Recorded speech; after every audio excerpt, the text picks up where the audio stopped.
ભાઈ 2024નો T20 world cup પતી ગયો ને ત્યારે વિરાટ કોહલી, રોહિત શર્મા, આપણા રવિન્દ્રસિંહ જાડેજા આ બધા ક્રિકેટરોએ T20માંથી નિવૃત્તિ જાહેર કરી હતી અને એના પછી ઘણા બધા લોકોનો ઇન્ટરેસ્ટ ક્રિકેટ ઉપરથી ઉઠી ગયો હતો.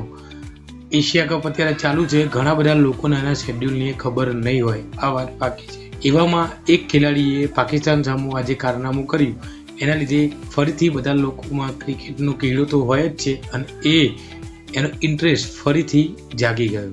જી હા, હું વાત કરી રહ્યો છું અભિષેક શર્મા. જ્યારે અત્યારે હમણાં પાકિસ્તાન સામેની મેચમાં 39 બોલમાં 74 રન માર્યા.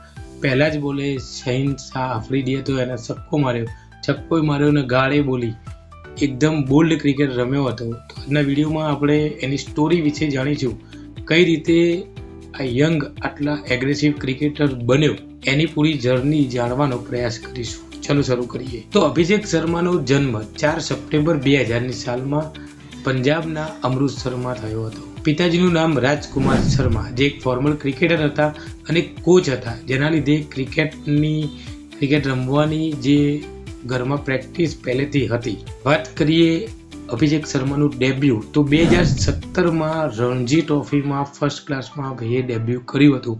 ત્યાં પણ સારું એવું પ્રદર્શન અભિષેક શર્માએ કર્યું હતું. વિજય હજારે ટ્રોફી લિસ્ટ એ ક્રિકેટમાં ફાસ્ટેસ્ટ સેન્ચુરી મારવાવાળા ક્રિકેટરમાં અભિષેક શર્માનો રેકોર્ડ છે. જી હા, 2021માં 42 બોલમાં સેન્ચુરી લિસ્ટ એ ક્રિકેટ વિજય હજારે ટ્રોફીમાં અભિષેક શર્માએ મારી હતી. એટલે ટેલેન્ટ પહેલેથી હતું ભાઈ, એવું નથી કે હમણાં ટેલેન્ટ બહાર આવ્યું. એની પહેલા 2016માં અંડર-19 એશિયા કપ જે જીતેલી ટીમ હતી એનો પણ હિસ્સો હતો. સાલ 2018માં અંડર-19 વર્લ્ડ કપ જીતેલી ટીમનો પણ હિસ્સો અભિષેક શર્મા હતો. જોડે શુભમન ગિલ પણ એની જોડે જ હતો. એટલે ઘરમાં ક્રિકેટનો માહોલ હતો અને એના લીધે ક્રિકેટર પાક્કા બની ગયા હતા ભાઈ. અને વાત કરીએ આમના મેન્ટરની, તો આમના મેન્ટર હતા એ છે યુવરાજ સિંહ. યુવરાજ સિંહ પોતે જ એક લડવૈયા છે. યુવરાજ સિંહનું એને મંત્ર આપવામાં આવ્યું છે કે જ્યારે તારું ફોર્મ સૌથી સારું હોય ને તો ભાઈ પ્રેક્ટિસ સૌથી વધારે કરવી. ફોર્મ ખરાબ હોય ત્યારે પ્રેક્ટિસ ઓછી કરશે ચાલશે. ભાઈ એના મેન્ટર જ યુવરાજ સિંહ હોય એટલે પછી મારફાડ ખેલાડી તો હોવાનો. એના જ લીધે અભિષેક શર્મા એ મારફાડ ખેલાડી તરીકે બહાર આવ્યો છે. હવે વાત કરીએ આમના IPL કરિયરની, તો 2018માં દિલ્હીમાં એમને IPL કરિયર તરીકે પોતાનું ડેબ્યુ કર્યું હતું. ત્યાં બહુ ચાન્સ નહોતો મળ્યો. એક ચાન્સ મળ્યો હતો જેમાં કદાચ 19 બોલમાં 46 રન ભાઈએ માર્યા હતા. પરંતુ ખરેખર ક્રિકેટમાં ભાઈની કાયા પલટ થઈ તો IPLમાં સનરાઈઝ હૈદરાબાદની ટીમ જોડે. હૈદરાબાદની ટીમે એવું કીધું કે ભાઈ તમે ગમે તેમ રમી શકો છો, આઈને તોડફોડ મચાવી દો. તો એ અને હેડ બંને આવીને લોકોના ગાભા કાઢી નાખ્યા. 2024માં 2025માં તો 120 રનની બેટિંગ પણ ભાઈએ કરી હતી. તો એની પ્રતિભાના IPL હતી ને IPLના લીધે લોકો તરફ ગઈ અને લોકોએ ત્યાં પસંદ કરવા લાગ્યા કે ના, અભિષેક શર્મામાં દમ છે. ફાસ્ટર બોલરને એવું રમે છે, સ્પિનરને એવું રમે છે, કોઈ પણ બોલરની રિસ્પેક્ટ કરતો નથી ભાઈ, ગમે તેમ આઈને તોડી દે છે. આના પછી ભાઈએ ઇન્ટરનેશનલ ડેબ્યુ પણ કરેલું છે ઝિમ્બાબ્વે સામે. અત્યારે T20માં નંબર 1 બેટ્સમેન કોઈ હોય તો એ છે અભિષેક શર્મા, અને એ પણ 200ની સ્ટ્રાઇક રેટ સાથે.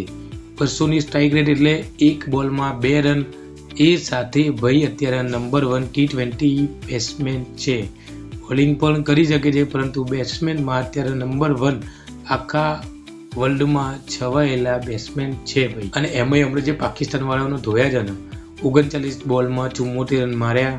શહીન શાહ આફ્રિદી, હરીશ રોફ આ બધાને હંભળાઈને મારી. આ એક નવી જનરેશન છે. વિરાટ કોહલીને એમની અમુક લોકો બોલી નતા શકતા, પરંતુ આ જે પ્લેયરો નવા છે ને એ સામે બોલે છે ને કરે છે. ગાર્ડ બી બોલવાની અને બેટિંગ બી કરવાની, ધોવા નહીં. તો આના લીધે અત્યારે અભિષેક શર્મા જબરજસ્ત ચર્ચા ઉપર છે. તો તમે હમણાં એશિયા કપમાં જે ઇન્ડિયા વર્સિસ પાકિસ્તાનની મેચ થઈ હતી એ જોઈ? તમને અભિષેક શર્માની બેટિંગ કેવી લાગી? તમને શું અભિષેક શર્મા જે આપણા રોહિત શર્મા છે એના જેવા બેટ્સમેન લાગી રહ્યા છે મારફાડ, કે પછી યુવરાજ સિંહની ઝલક લાગી રહી છે? કારણ કે ગુરુ યુવરાજ સિંહ છે. કોમેન્ટ કરીને બતાવો. અને વિડીયોમાં આટલી બધી પહોંચાવે તો લાઈક જરૂર કરીને જાઓ. ચેનલમાં નવા હોય તો સબસ્ક્રાઈબ કરવાનું ભૂલતા નહીં. ફરીથી મળીશું નવા કોઈ વિડીયો સાથે. જય હિન્દ, જય ગુજરાત.